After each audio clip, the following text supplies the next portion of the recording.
But of that day and hour no one knows, not even the angels in heaven nor the Son, but only the Father.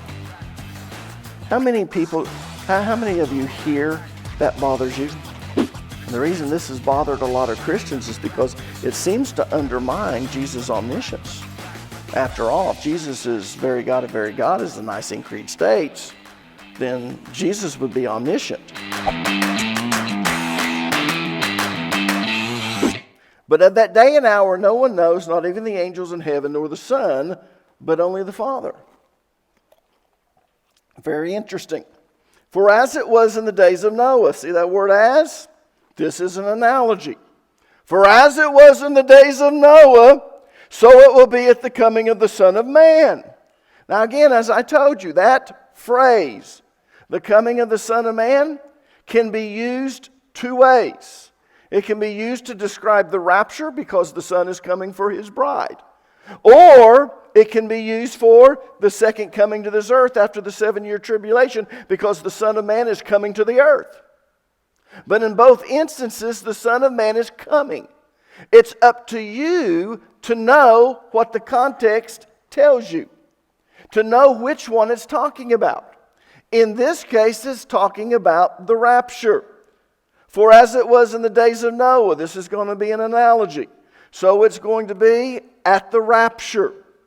For in the days before the flood. Now if you notice in italics, I have rapture / tribulation. I'm going to explain why in just a second. But the reason I put it there is because it's an analogy. People were eating and drinking, marrying and giving in a marriage up to the day that Noah entered the ark. Do you realize that Noah entering the ark is analogous to the rapture? Noah was taken from the earth into the ark to escape God's judgment, to escape the flood. After the flood, he's back on the earth again. In the rapture, we're going to be taken from this earth to escape the tribulation. But we're coming back with Jesus again to this earth at his second coming. Everyone with me? That's why I have, when we get to that part, we're marrying and giving in marriage up to the day Noah entered the ark. That's analogous to the rapture. And they knew nothing about what would happen until the flood. Now, because this is an analogy, the flood represents what? The rapture and tribulation. That's why I have that there. Until the flood came and took them all away. They died in God's judgment. That is how it will be at the coming of the Son of Man. That's how it will be at the rapture. 2 men will be in the field. One will be taken as Noah was, and the other left to die in the tribulation.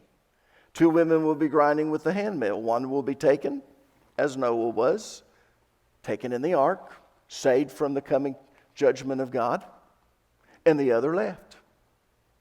Those who were left outside of the ark, they died. They weren't taken into the hands of God and protected from the tribulation, the good judgment of God that was coming. It's an analogy.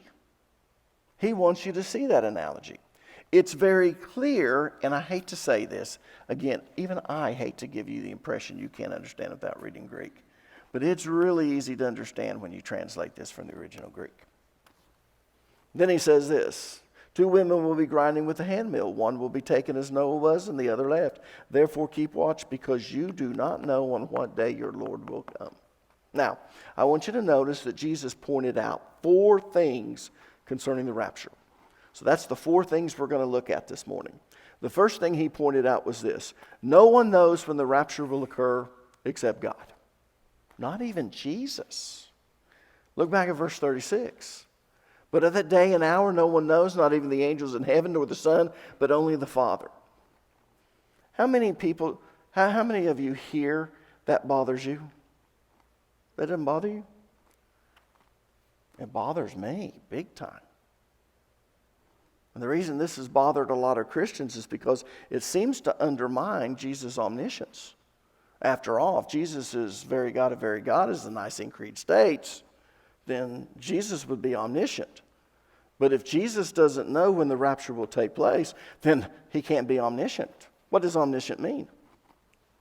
And it's not omniscient. What does omniscient mean? All-knowing. But if he doesn't know when the rapture occurs, is he all-knowing? No. And if he's not all-knowing, he doesn't have the divine attribute of omniscience, which God has. Therefore, how can he be very God of very God?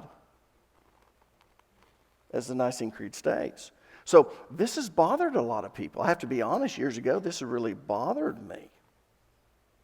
But then I remembered that when Jesus came as a man, he willingly emptied himself of his divine prerogative. In other words, he didn't use his divine attributes, but he depended upon the Holy Spirit because he came as a man to walk as the second Adam under the power of the Holy Spirit, and he couldn't cheat and use his deity, his attributes of deity. Yeah. Where do you get that, Pastor Allen? Did you make that? No. That's the kenosis doctrine. Look at Philippians chapter 2, verses 6 and 7, and I'll show you what I'm talking about. Though he was God, who's this talking about? Who's he? Jesus. Though Jesus was God, he did not think of equality with God as something to cling to. In other words, I'm God. But when he got ready to come to this earth, he didn't go, well, I don't want to give that up. I need to cling to that. No. He did not think of equality with God as something to cling to. Instead, he gave up his divine privileges. In Greek, it's kenosis, and it means he emptied himself. What did he empty himself of? Well, in context, he emptied himself of his divine attributes. When he came as a man, he was no longer omnipresent. The Spirit was, but physically as a man, Jesus was in one place at one time. Does that make sense? Everyone with me? And therefore, when he did certain things, he did it under the power of the Holy Spirit. He walked as the second Adam, because just as Adam had everything that Jesus had when he came, he failed. We needed someone who would walk as the second Adam and not fail. So Jesus, when he came as the Son of Man, he emptied himself. He picked it back up on the cross. If he hadn't picked it back up with, he wouldn't have had the divine attribute of infinitude. He couldn't have died for everyone. But he picks it up on the cross, and as a result of that, he's able to die for everyone. It also explains a lot of things, but there's omnipresence, there's omniscience, and all of those things. But when he's talking here in the Olivet Discourse, he's telling you, in a sense, because he's emptied himself, no one knows. And don't come and ask me, Peter, James, and John, the inner three. Jesus, tell us. When's the rapture going to happen? So he says, no one knows except God. Yeah, I didn't finish reading this. It says he took the humble position of a slave and was born as a human being when he appeared in human form. But again, Jesus was God, but he gave up his divine privileges when he came as a man. So as a man on this earth, he didn't know when the rapture would occur. That's all this is saying. But here's what I want you to catch. But as God in heaven, he knows exactly when the rapture will occur. Why? Because he's God.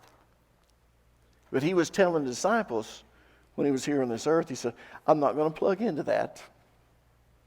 Just because I'm God, I'm not going to plug into that and tell you when the rapture is going to happen. No one knows but God. But when he ascends into heaven, he's God the Son, and now he knows. But the point Jesus was trying to make was this. No one knows when the rapture will occur except God.